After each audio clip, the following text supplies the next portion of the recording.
cambié la asignación de taller de ética, entonces no hay lío, ¿listo? Sí, listo. Vale, gracias, mi Alito. Ya todo escuché. Bueno, gracias. Bueno, chicos, buenos días. Yo espero que estén súper avanzados con el tema del libro, que estén avanzando. Por ahí estábamos hablando precisamente con Dylan de, de qué tan fácil, difícil o complicado se les ha vuelto el libro. Entonces, en estos 5 minuticos, tenía 10 minutos, pero ya no tengo sino 5. En estos 5 minuticos, quiero que en este momento me aprovechen que estamos acá en la clase y me hagan las preguntas que tengan con respecto al libro, a lo que vayan leyendo. ¿Listo? Este es el momento porque, como yo les decía antes, en mis clases o pregunto yo o preguntan ustedes y les conviene más que pregunten ustedes. Entonces, pregúntenme en este momento. Si alguno tiene una pregunta, levánteme la mano y le doy la palabra. De algún término que no hayan entendido, de alguna palabra que se les hizo difícil o desconocida. Alejo, dime. Profe, pues al principio del libro hay una palabra que me tiene como confundida que dice, la filosofía es el arte de cerrar los ojos y abrir la mente. Es el arte de cerrar los ojos y abrir la mente. Sí, precisamente, como les decía en la primera clase, la filosofía básicamente lo que nos lleva es a pensar y pensar y pensar y pensar y ver más allá incluso de nuestros propios sentidos. ¿Sí? ¿Por qué? Porque digamos que les voy a mostrar un ejemplo muy práctico. Ustedes ven acá lo que siempre ven, una botella plástico de gaseosa, ¿cierto? Pero nosotros como pensadores o como seres racionales, más allá de ser o no filósofos, porque todos en algún momento y de alguna medida somos filósofos, nos tratamos de preguntar realmente qué es esto, ¿sí? Entonces, un pensamiento superficial me puede decir que esto es derivado del petróleo, el empaque, la tapa, incluso la etiqueta. Que ese petróleo vino desde la descomposición de huesos fosilizados que están dentro de la Tierra. Que esos huesos fosilizados pueden llegar a ser de dinosaurios que vivieron hace millones de años en la antigüedad. Que esos millones de años que han pasado los podemos calcular por cierta fórmula matemática. Que cómo llegaron esos dinosaurios a estar y a habitar ahí, por qué se murieron, por qué no los podemos ver hoy, existieron o no existieron, ¿sí? Por eso es el arte de cerrar los ojos porque ya no vemos la Coca-Cola, ya no vemos la botella, sino que vamos más allá y tratamos de entender de dónde es que sale todo eso, ¿sí? No sé si quedó claro, Alejo, dime.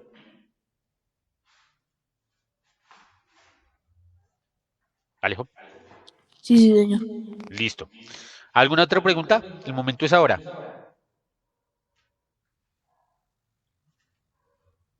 ¿No? Listo. Entonces vamos a avanzar, a empezar. Pero El del día de hoy es un tema, eh, digamos que un poco complejo de llevar, pero no es imposible tampoco manejarlo, ¿sí? Es complejo porque digamos que hay terminología, que ahí sí quiero que pongan mucho cuidado en el asunto. Hay terminología que no es tan fácil a veces de entender, pero la idea es que si en algún momento no entienden algo de la terminología sobre todo, ustedes me digan y lo manejamos. ¿Listo? Me dicen, profe, ¿qué pasó acá? Y tan, yo trato de estar pendiente. ¿Listo?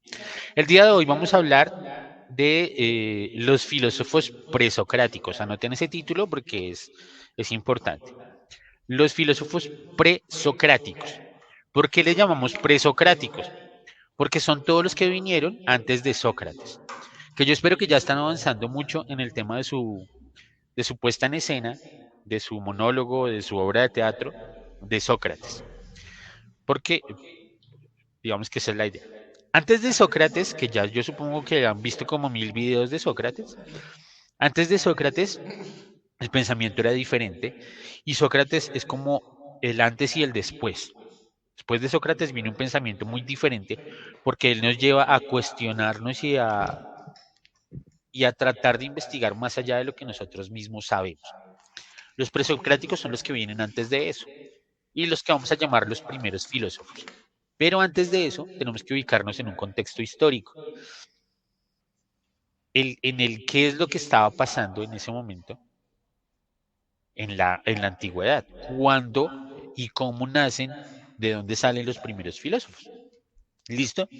Entonces, en este momento vamos a irnos atrás en el tiempo hasta el siglo VI y al siglo V antes de Cristo.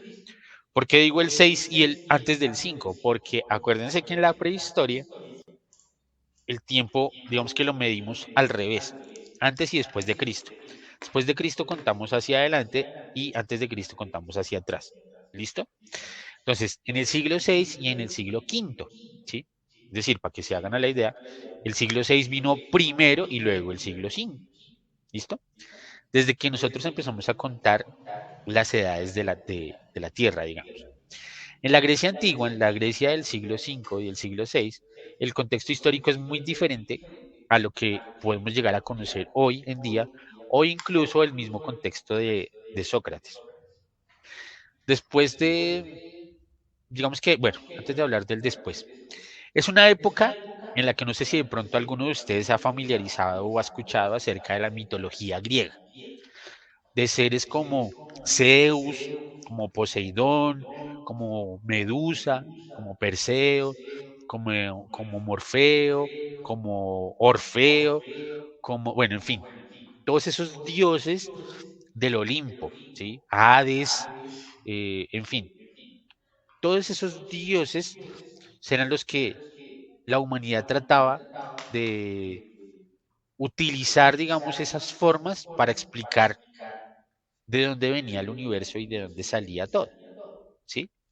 Entonces, por ejemplo, para contarles así algo muy chiquito, ellos creían que había un gigante que se llamaba Atlas, que era un titán, que se rebeló contra los otros dioses del Olimpo y Zeus, con todo el poder que tenía, le puso de castigo que tenía que cargar el mundo en su espalda. Entonces, era la forma de explicar cómo se sostenía el mundo en el universo, ¿sí? Hoy en día sabemos que no es así, pero en ese momento no había un gran conocimiento de muchas cosas. De la forma de explicar cada cosa que pasaba era a través de la mitología. Un eclipse, por ejemplo, estaba asociado a algo malo, a que los dioses estaban bravos con ese pueblo porque no habían hecho sacrificios, entonces la gente hacía sacrificios, o porque no habían hecho esto o lo otro, ¿sí? Porque no habían hecho un templo para Afrodita, punto, entonces hacían templos. ¿Sí? Ese es el contexto histórico en el que nos desarrollamos. Después de la Edad Oscura, que es como esa edad en la que todo es mitología, que todo es fantasía, Grecia experimenta un renacimiento cultural y político. Aparecen algo que se llama las polis, ¿sí? ¿Qué son las polis? Son ciudades-estado, ¿sí? ¿Como cuáles? Como Esparta, como Atenas, ¿sí? Se desarrolla la economía de una manera diferente y aquí tengo que hacer una pausa. Esparta y Atenas son ciudades, sí, pero son un estado como tal, hagan de cuenta un país, ¿sí? Es como si en este momento Bogotá fuera un país y Cali fuera otro país y Medellín fuera otro país, ¿sí? Son ciudades-estado, ¿sí? Ese es el país como tal. Entonces, en ese contexto en el que nos vamos a desenvolver, es que vienen a aparecer ese, ese desarrollo de la economía. ¿Qué más se da? Se dan grandes cambios políticos o culturales. En Atenas, por ejemplo, se establece la democracia. En otras ciudades, como Mileto, ya vamos a hablar de Mileto, surgen tiranías, tiranos que se toman el poder a las malas y que esclavizan a los pueblos. ¿Sí? El siglo V, particularmente, es conocido como el siglo de oro en Atenas. ¿Por qué? Porque empiezan a surgir escritores, pensadores, artistas como Sófocles, Eurípides o Pericles. ¿Sí? Y en ese contexto de esas ciudades-estado es que es que nos vamos a mover en este momento. ¿Listo? Es el contexto histórico. Siglos, más o menos desde el siglo VI hasta el siglo V antes de Cristo. Ahí, por allá, por los lados de Turquía, lo que hoy conocemos como Turquía, queda la ciudad de Mileto, que es donde sale Tales de Mileto y sus otros dos aprendices, pero no me voy a adelantar a eso. Esto para que lo tengan presente, lo que en ese instante trataban de hacer todos a través de la mitología y demás, era entender de dónde veníamos y para dónde íbamos, ¿sí? No sé si en algún momento ustedes se lo llegaron a preguntar de dónde salió el universo. Pues ellos empezaban a preguntárselo. La humanidad en general, no solo ellos. No podemos decir que solo ellos se cuestionaron esto, no. La humanidad en general se lo preguntaba. Y empezaban a sacar historias, ¿sí? Entonces, resulta que el gran titán Cronos, eh, de su esperma, porque desafortunadamente esa es la historia, salieron los primeros titanes y esos titanes a su vez crearon y procrearon a los dioses del Olimpo, a Zeus, etcétera, etcétera. ¿Sí? Entonces empezaban a tratar de entender eso de esa manera. Cuando llega ya pensamiento un poco más racional, empiezan a chocar con eso y dicen, no, no, no, pero a mí no me cuadra el hecho de que haya sido Zeus el que creó esto, porque entonces, ¿quién creó a Zeus? Y sobre todo porque eran dioses, entre comillas, y dioses con D minúscula, dioses que eran muy humanizados, ¿sí? Que tenían una figura de hombre, que eran parecían humanos, ¿sí? Como la historia de Hércules o como cualquiera de esas historias. Entonces, les ponían como sentimientos, ira, celos, contiendas, todo eso que era muy humano y dice, pero no, no, no, ¿y antes de eso qué? ¿O cómo se formó Zeus? ¿O quién hizo a Cronos? ¿O de dónde salió todo esto? Entonces ahí es donde surge eh, en esas ciudades de los estados de Jonia, que queda en lo que es la actual Turquía, y Magna Grecia, que queda para en el sur de Italia, donde se encuentran ese contacto de otras culturas, de los de Mileto, de los jonios, de los de Esparta, de los de Atenas, y empiezan a revolver su conocimiento con otros. ¿Sí? Entonces, alguno ya tenía algunos cálculos matemáticos que hacía sobre el movimiento de los cuerpos, otro ya estaba empezando a mirar las estrellas y su movimiento, otros ya tenían avances en cómo curar a un enfermo, en cómo tratar esto, en qué enfermedades existían, y en ese contexto es que empiezan a surgir estas ciudades. Las características generales, estas sí quiero que las anoten, las características generales de los filósofos que vamos a nombrar a continuación, que son los presocráticos, son estas tres básicas. Primero, se centran en la naturaleza y en el cosmos, es decir, en las estrellas y en el universo como tal. Ya no se centran únicamente en la mitología y en los dioses, que era como su costumbre, sino que se centran en la naturaleza y en el cosmos. Buscan explicaciones racionales para los fenómenos naturales. Buscan el hecho de entender por qué se da el eclipse y no simplemente decir es que los dioses así lo quisieron, ¿sí? Porque el agua se evapora, ¿sí? ¿Qué es la vida? ¿Por qué nos morimos? ¿Por qué vivimos? ¿Cómo empezamos a vivir? ¿Cómo no? ¿Qué pasa con el nacimiento de los ríos? ¿Cuál fue el primer río? Etcétera, ¿sí? Y empiezan a rechazar las explicaciones mitológicas que ya les había nombrado.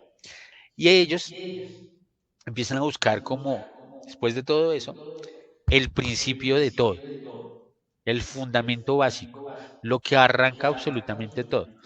Y de ahí nace un término, ¿sí? Griego que se llama el arjé o el arqué, ¿sí? O el arché también. Es un término griego, perdón, anótenlo. El arjé significa el principio, el fundamento, el comienzo, el inicio, lo que provoca todo.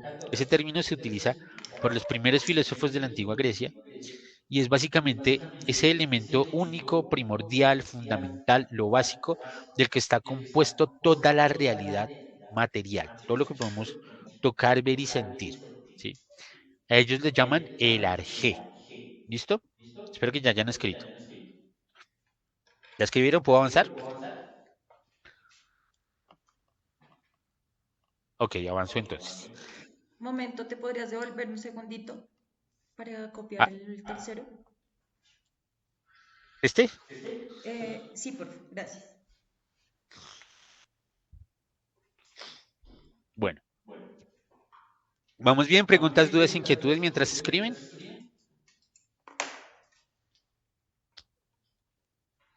¿Ninguna? Bueno.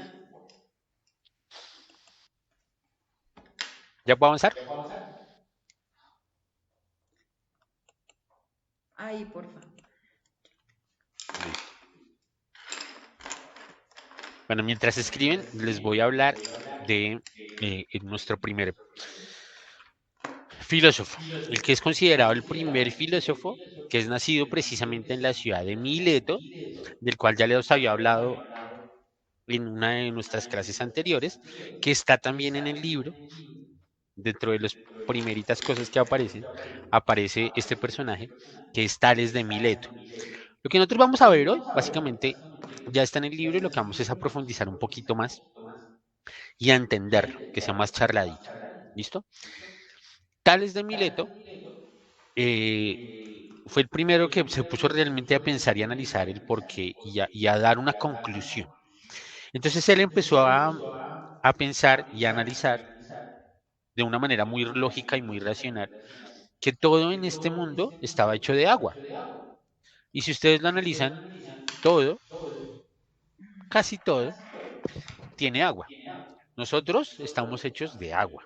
La tierra en general está más hecha de agua que de tierra. Los animales están hechos de agua. Las mismas semillas tienen un porcentaje de humedad, ¿sí? Y entonces, eso es lo que se presenta en ese momento. Que Tales de Mileto dice, absolutamente todo está hecho de agua, por lo tanto, el arjé, acuérdense de ese término, el arjé es el agua. El principio fundamental del que salen todas las cosas es el agua. Contrastado con esto, aparece también un discípulo suyo, después de esto, que se llama Anaximandro. Anaximandro de Mileto también. Anaximandro, digamos que contradice un poquito a su maestro Tales de Mileto, cuando dice que no todo puede venir del agua. ¿Por qué? Porque si todo viene del agua, entonces ¿de dónde viene el fuego? Porque el fuego es lo contrario al agua, ¿sí? Del agua no puede salir el fuego, ¿sí? Porque el agua acabaría con el fuego, ¿sí? Son contrapartes. Entonces, por eso él dice, yo no puedo, a mí no me cabe en la cabeza. Por eso crea como un concepto diferente que lo llama el apeirón.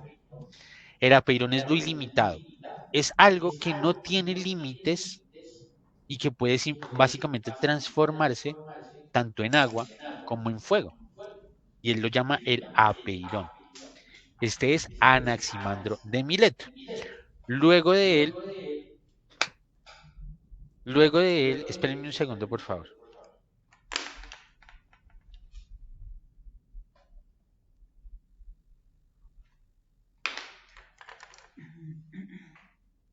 Listo, perdónenme, qué pena con ustedes.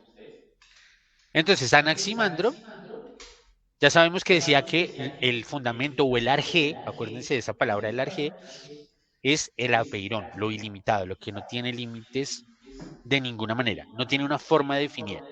Tales de Mileto nos decía que el agua. Anaximandro nos dice que el apeirón. Y un tercer discípulo, tanto de Tales como de Anaximandro, es Anaxímenes, el cual nos dice que todo, absolutamente, viene del aire, que tiene un poquito más de sentido. ¿Por qué? Digamos que para él, ¿sí? Nosotros entendemos hoy las cosas diferentes, pero para él tiene un poco más de sentido. ¿Por qué? Él dice, bueno, el aire puede contener partículas de agua. El aire es el que impulsa y alimenta al fuego. Entonces está tanto en el agua como en el fuego. Entonces como que coge las dos ideas de sus maestros, Tales que hablaba del agua y Anaximandro que hablaba de que no podía ser el agua porque qué pasaba con el fuego. Y dice, lo que tienen en común estos dos es el aire, ¿sí? El aire, es para que lo tengan presente. Luego de eso viene Heráclito, que ya no es discípulo de ellos, sino de otra corriente, pero que aprende también de ellos. Y Heráclito viene a decirnos que el arjé para él es el fuego. El fuego, ¿por qué? Porque es el único que es capaz de transformar las cosas. Si lo analizamos un poquito, tiene algo de sentido. ¿Por qué? Porque el fuego puede perfectamente evaporar el agua. El fuego puede hacer que un metal se derrita. El fuego puede transformar las cosas, ¿sí? Entonces, el principio fundamental para él sería el fuego. Y en la medida de que haya más o menos fuego, es que se van componiendo el universo. Como si el principio de todo fuera el fuego. Después de Heráclito, tenemos a un personaje que ustedes han escuchado nombrar mucho. Es muy probable que lo hayan visto. Él forma, antes de decirles quién es, él forma su propia escuela y parece como una especie de secta o religión, en la cual incluso tienen unas normas muy específicas y muy establecidas y con unos límites y una reglamentación muy estricta. En esta escuela, por ejemplo, era prohibido comer habas. Era una de las reglas. Aquí no se comen habas. Pero no era porque fuera algo sustancialmente importante, sino porque eran sus reglas. Y pare de contar. Este personaje el que les estoy hablando es Pitágoras. Para Pitágoras, que forma la escuela de los pitagóricos, que vuelvo a decirles, es una especie de secta religiosa, para Pitágoras todo está basado en el número, en los números. ¿Por qué? Porque los números son eso que no podemos realmente tocar, sentir, percibir, pero todo, absolutamente todo, está regido por leyes matemáticas. Entonces está un poquito más cerca de de esas definiciones que hoy por hoy tendríamos como el principio de todo. Y tiene sentido, porque si ustedes lo analizan, ustedes pueden, no sé, coger un pocillo. Esto es un pocillo, está representado por el número uno para nosotros. Pero usted el número uno no lo puede agarrar. Usted no puede coger un uno y jugar con él, ¿sí? Usted no puede coger un 10 millones y jugar con él. Usted no puede ponerse a charlar con el número pi, ¿sí? Pero existe ahí, es una ley fundamental, es una ley básica. Entonces, Pitágoras viene a decirnos que el arjé, en este caso, son los números, ¿sí? Luego de Pitágoras, viene un tipo que es el top de los top de los top, y acá sí quiero que me pongan un poquito de cuidado cuando hable de él, porque habla de un concepto diferente que ya hemos tratado en clases anteriores. Ojo, si voy muy rápido, levanten la mano y díganme, profe, espere, no entendí, y pregunten. ¿Listo? Pregúntenme. Entonces, él habla de un concepto un poco más profundo, más radical, se va más a la raíz de lo que es realmente ese principio fundamental. Y habla de el ser. ¿Listo? Ahí empieza a formarse algo que se llama la ontología o el estudio del ser, ¿sí? Este personaje del que les hablo se llama Parménides. Parménides dice que el arjé, principio fundamental de todo, es lo que es decir, el ser.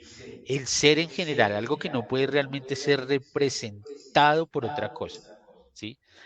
Abre la, la mente a la siguiente pregunta que hoy en día nos puede dar respuesta, por ejemplo, para los que quieren ver esos debates, si es razonable o no creer que hay un Dios, una fuerza motora detrás del inicio y detrás de todo lo que vemos, percibimos, sentimos y vivimos en el mundo de hoy.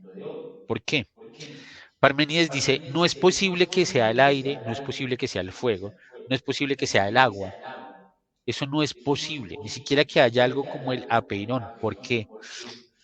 Porque esas cosas son físicas y se pueden necesitar ser construidas desde un principio, ¿sí? El agua no se podría construir a sí misma, el fuego no se podría fabricar a sí mismo, ¿sí?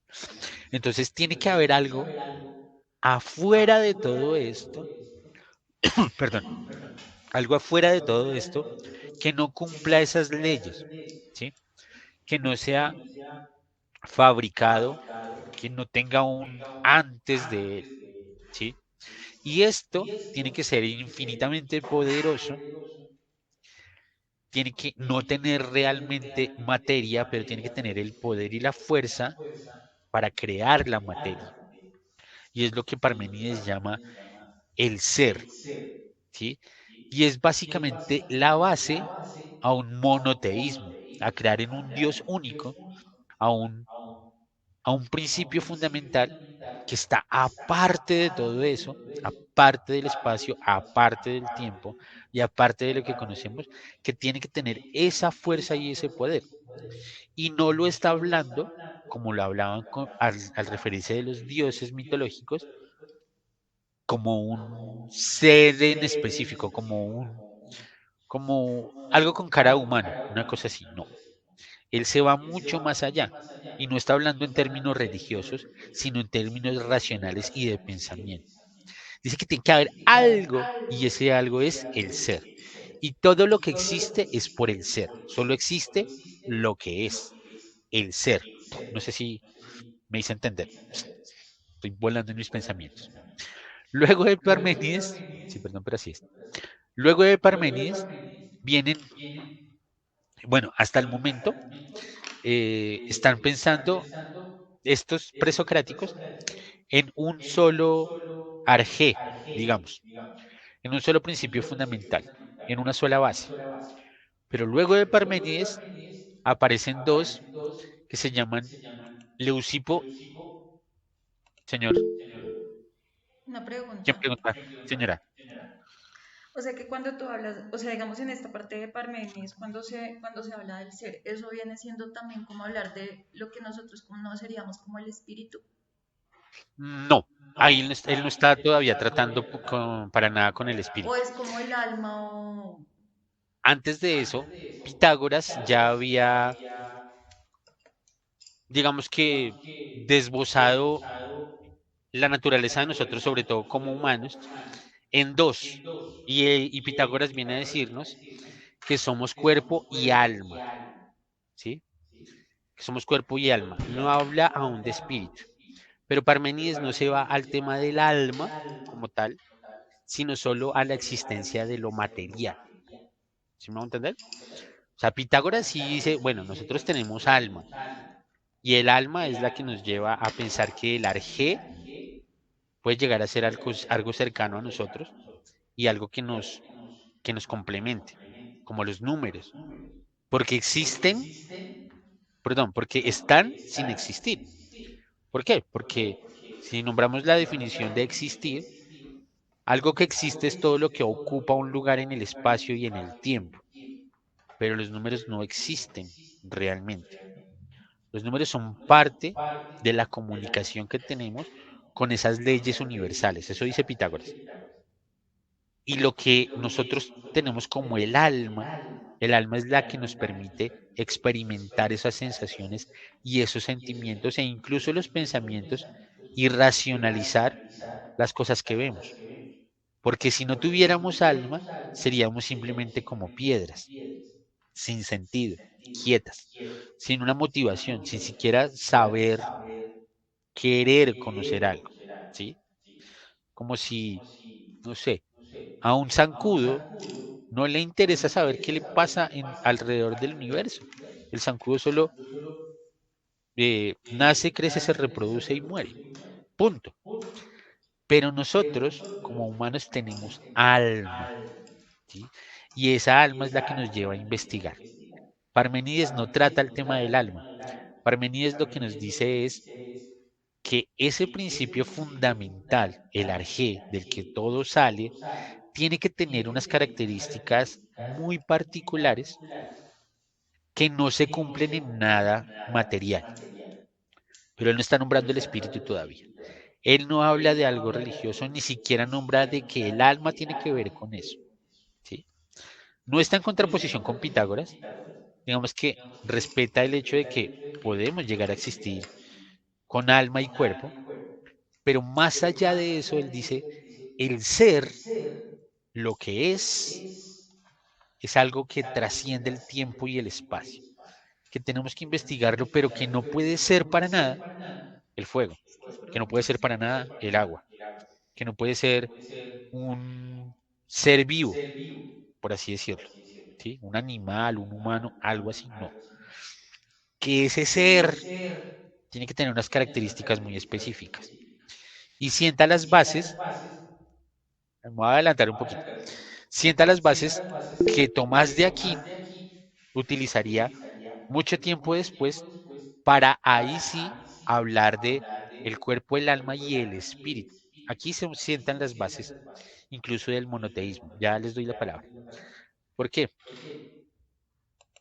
Porque si lo analizan realmente, el que, el que puede llegar a crear algo de la nada tiene que ser un ser atemporal, espacial, es decir, que no está en el tiempo, que no está en el espacio y que no tiene materia y que es completamente poderoso y que quiso por su propia voluntad crear algo, es decir, que es personal, que tiene una mente, que es consciente y que tomó la decisión de hacerlo. Eso es lo que dice Tomás de Aquino. Y es el sustento filosófico para ver que es razonable creer en un Dios, porque es la única definición de Dios. O sea, ¿quién es Dios? Es omnipotente, omnipresente, omnipotente, es personal y es pensante. ¿Sí? Ahora sí, ¿qué pregunta me iban a hacer? Pues no era tanto, bueno, sí, más o menos. O sea que cuando hablamos del ser es cuando ahorita, por ejemplo, es que no sé Tranquila, es que estamos en es que filosofía, es muy, suéltala. es que el tema es muy chévere porque es muy profundo, o sea, Sí, es como aplicar el yo soy, sí, es ese yo soy, ¿cierto? Cuando hablamos del ser, es el yo soy, no, ¿no? no, porque el yo soy, digamos que hay dos formas de ver el yo soy. El yo soy es yo soy como humano, yo soy como persona, yo soy como pensante, yo soy como alma, cuerpo y espíritu, ese es mi ser, yo soy, yo Alejandro Riaño soy, ¿sí? Tengo un ser, pero el gran yo soy, ¿sí? Como lo dirían las, las religiones monoteístas, como judeocristianas, incluso la musulmana, ese gran yo soy es el que se toma la atribución de decir, ese es el gran yo soy, yo soy. ¿Sí me hago entender? Entonces, cuando hablamos del ser, no es el yo soy. Por lo menos no de esa manera lo está planteando Parménides. Aquí tenemos que tener algo claro y tenemos que borrarnos de nuestra cabeza un instante para entender a Parménides lo que ya sabemos y lo que entendemos nosotros. ¿Sí?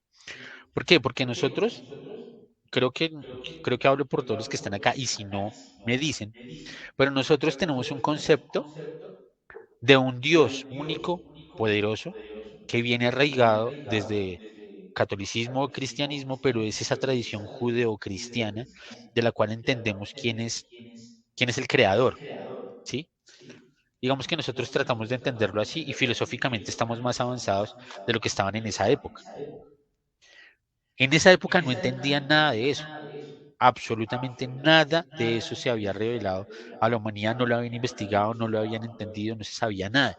No se sabía que la Tierra estaba en el espacio, por ejemplo. No se sabía que la Tierra giraba alrededor del Sol. Nada de eso se entendía en ese momento. Entonces lo que tratan de hacer es decir, ¿de dónde salió todo eso? Y Parmenides es el primero que se plantea algo más allá, más profundo, como le está diciendo la profe Caro, a decir, venga, esto tiene que ser diferente. El ser, Lo que es desde el principio es el que tiene la posibilidad y el poder de crear Uy, es que todo. es muy profundo. No utiliza la palabra crear, no existía la palabra creación, sino que de allí se desprende absolutamente todo. Pero es algo que no contiene materia, es algo que no contiene espacio y es algo que no contiene tiempo, ¿sí? O sea, él se va más a lo profundo. Él se pega una devanada de sesos más grandes, eso es lo que hace Parménides. Por eso siempre lo pintan así como, porque está pensando mucho más allá y dice, a mí no me convence, Ujú. ¿sí? Porque querría decir que, ya te doy la palabra atrás, porque querría decir que puedo fabricar fuego con agua o fuego con aire. Y para que nosotros hagamos fuego necesitamos otros elementos, no solo eso. Dime, Que es muy interesante porque es que es muy profundo, ¿no? O sea, por más que uno se lo trata de explicar, o sea, yo estoy acá que le echo cabeza a todo esto y no, o sea, de verdad que es mucho, o sea, sí, el ser, o sea, el ser. y por más conocimientos que uno tenga, se queda corto en poder llegar a ese concepto del ser, por Ujú, lo que tú dices, o sea, no es algo físico, o sea, no es nada tangible, ujú. no es algo como una sensación como que hoy me siento triste y lo experimento, sino que es algo que va más allá, es, Ajá, uy, qué chévere. Oye, qué chévere sí, esta clase. Muchas gracias. bien. Me encantó esta clase. Pero no nos quedemos ahí porque la filosofía siguió avanzando, ¿no? Y el entendimiento del universo siguió avanzando, ¿sí? Entonces, esto para que nos demos a la idea de qué tan cabreados estaban los presocráticos, ¿sí? Después de eso vino Leucipo y Demócrito, que se desarrollaron por primera vez este término de átomos. Y no es el término que ustedes conocen actualmente. ¿Por qué? Porque en esa época no existía la física atómica y no se sabía nada de eso. Leucipo y Demócrito ponen sobre la mesa el hecho de que todo está compuesto por pequeñas partículas y el átomo es algo indivisible, ¿sí? Después de muchos años, por allá Rutherford, al chocar un átomo con otro, se da cuenta de que hay dentro del átomo hay más cosas, que están los protones y están los neutrones. Pero eso vino siglos después. Para ellos en ese momento fueron los primeros que dijimos, son ínfimas partículas que tenemos absolutamente todos, que todo tiene. Las partículas que tiene el ladrillo, las partículas que tiene la piedra, las partículas que tiene la madera, las partículas que tiene la hoja de papel, todos son partículas que de acuerdo a la cantidad de materia de ciertas cosas, la vemos como tal. Es decir, es como si esto tiene igual agua. Lo que pasa es que el agua es tan poquita que no se manifiesta. Tiene fuego, pero, pero es tan poquita que no se manifiesta. Lo que más se manifiesta es papel. Entonces, por eso lo que vemos y lo que sentimos es papel. Nosotros somos carne y lo que más se ve y lo que se manifiesta es la carne. Pero nosotros mismos tenemos agua, fuego, tierra, madera. Eso era lo que ellos decían. Y de acuerdo a esa densidad de átomos de cierta estructura, es que se crea, se crean las cosas. Entonces, digamos que para ellos el ARG eran los átomos y se iban organizando de una u otra manera. ¿Sí? Entonces, ya para casi finalizar, si tienen alguna otra pregunta o algo que charlar, Caro, si quieres, este es el momento. Profe, si según Leucipo y Demócrito todo estaba hecho, o sea, todo está hecho de átomos, entonces los átomos de qué están hechos. Exacto. Bien, exacto, Qué chévere esa pregunta, uy. exacto, bien.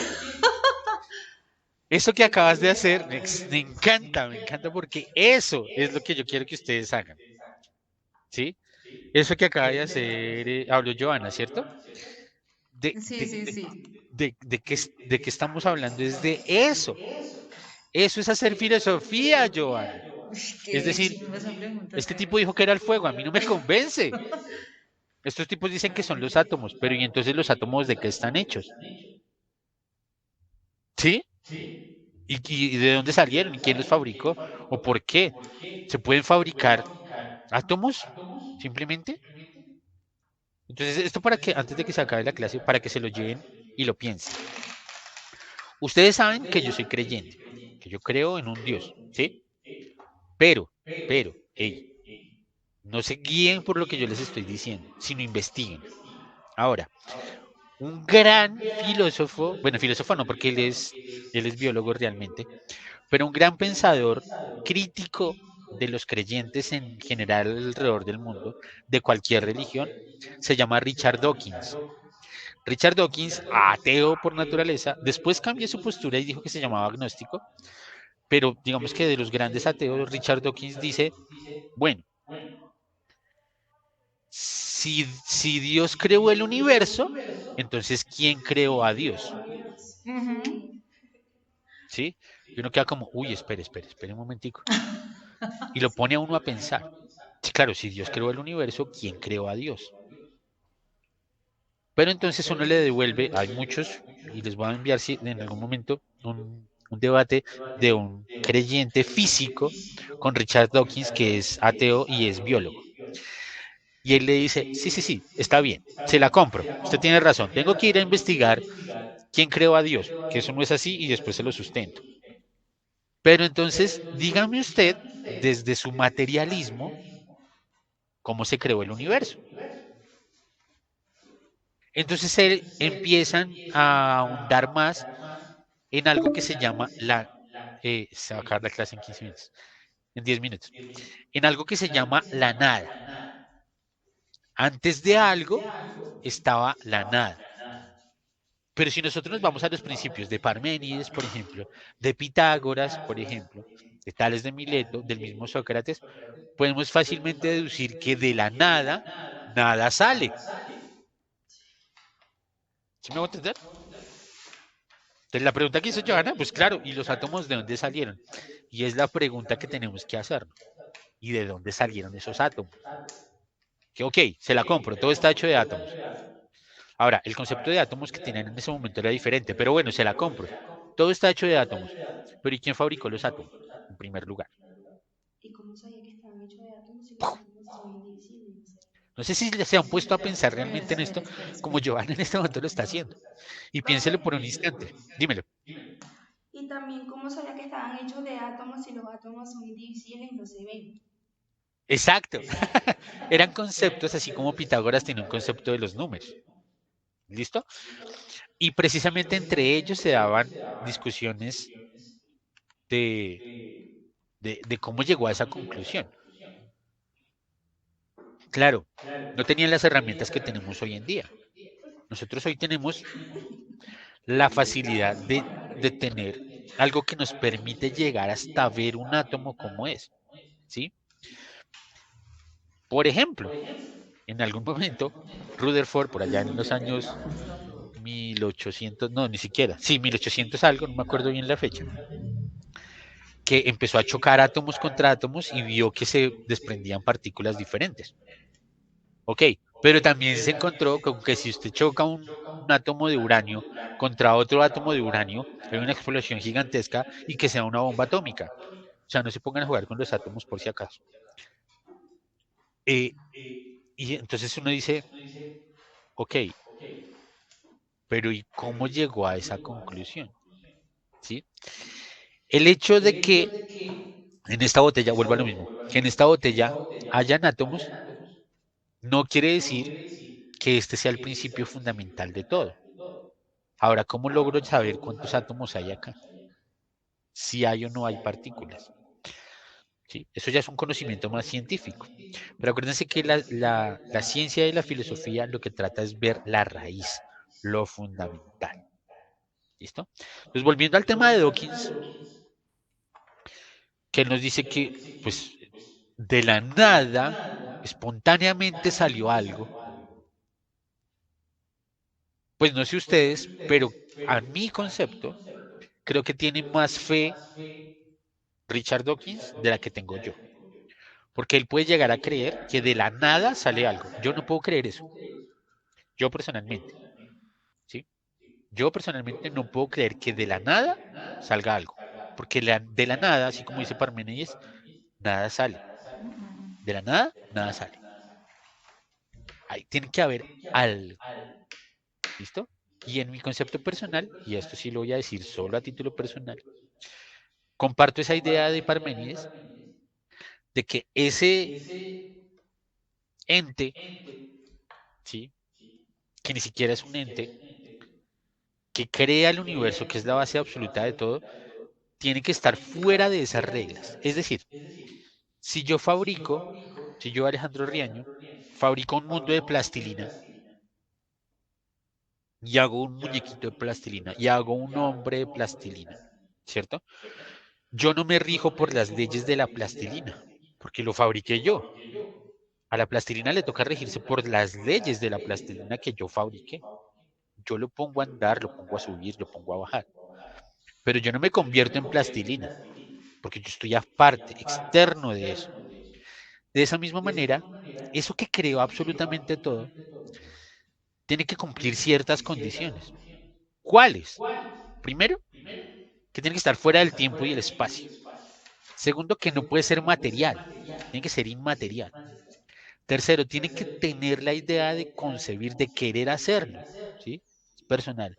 Y con esas características tiene que ser tan extremadamente poderoso como para realmente crear algo, sacarlo de algún lado. Y por definición, a mí, en mi concepto personal, en lo que yo creo, solo hay una persona o solo hay algo que cumple esas condiciones y es Dios. ¿Por qué? Porque es atemporal, porque es omnipotente, es decir, que tiene todo el poder, porque es omnipresente, está en todo lado, está fuera del tiempo y el espacio, y porque es omnisciente, todo lo conoce y es altamente inteligente más allá de cualquiera. Y es personal porque en algún momento deseó, planeó y creó. Ese es mi concepto. Entonces, para mí es más razonable, ojo, es más razonable, no estoy diciéndole que tiene que ser así, pero para mí es más razonable creer, como los filósofos teístas, en la existencia de una fuerza superior, de un ser superior, que incluso tiene personalidad, que es personal, por encima de todo esto, que crea un universo y no que de la nada, nada sale. No sé ustedes qué opinan.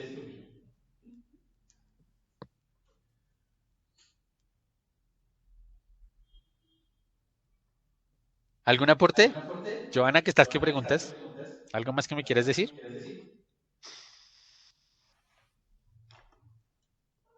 No, señor. Listo. Entonces, para cerrar, la importancia de los presocráticos en todo este legado de filosofía es muy clara. Es importante, ¿por qué? Porque desestiman la mitología y empiezan a buscar algo razonal, ¿listo? Que tenga razón, que venga con un raciocinio, que venga de la mente, como, del análisis y de la estructura y de como lo hizo Joana, de no tragar entero, ¿sí? Yo ya no puedo creer que sea Zeus, Hera, Hades y demás. No, no, no, esto tiene que tener una base fundamental, ¿sí?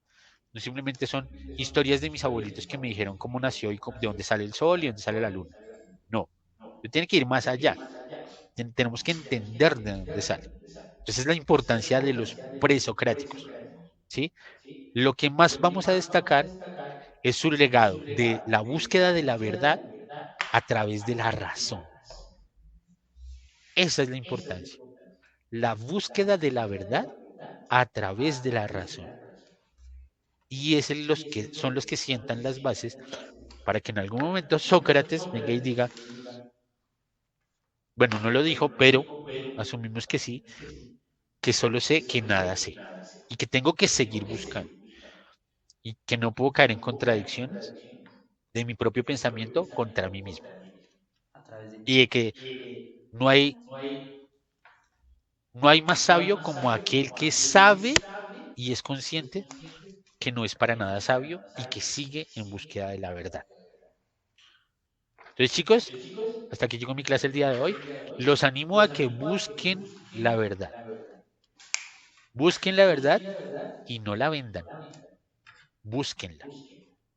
Y no me compren la historia a mí, ni se la compren a nadie. Vayan a profundidad de cada cosa que les aparezca en su vida y busquen la raíz de todo y conviértanse en grandes filósofos para el resto de su vida. No digo que se dediquen a la filosofía, pero no dejen de filosofar jamás. ¿Listo? Chicos, hasta aquí llegó la clase, espero que les haya gustado. Gracias, Espero sus profe. apuntes. Chao. Chao. Espero sus apuntes en los siguientes 5 minutos para que no les vaya a ir mal en esas notas. Bueno, un abrazo, chicos. Chao. Mm. Chao, profe. Parece un robot.